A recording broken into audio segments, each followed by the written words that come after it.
বৃষ্টিময় আজকের এই সন্ধ্যায় আমি আর সানা বাবু কি নাস্তা খেলাম সেটাই শেয়ার করছি আপনাদের সাথে। হ্যালো এভরিওয়ান, আসসালামু আলাইকুম। আজকে আমি চিংড়ি দিয়ে আমার স্পেশাল নুডলস রেসিপিটি শেয়ার করছি। আর বৃষ্টির দিনে এই নুডলসটা আমার খেতে মন চায়। বাসায় যেহেতু চিংড়ি ছিল তাই এই সুযোগটা আমি মিস করলাম না।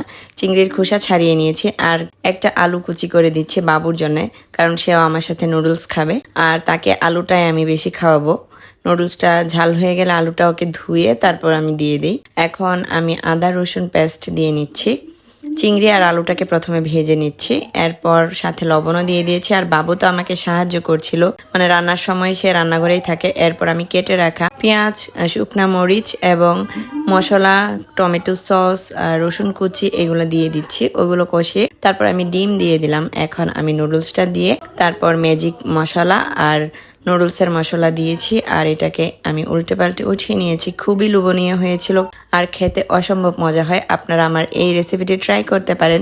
আর বাবুকে দিচ্ছিলাম, সে তো খুবই মজা করে খেয়েছে, আমার কাছে অসম্ভব মজা লেগেছিল। আজকের ভিডিওটি এই পর্যন্তই। ভিডিও ভালো লাগলে অবশ্যই লাইক, কমেন্ট, শেয়ার এবং ফলো দিয়ে পাশে থাকবেন। আর কেমন ভিডিও চান অবশ্যই কমেন্ট করে জানাবেন। আল্লাহ হাফেজ।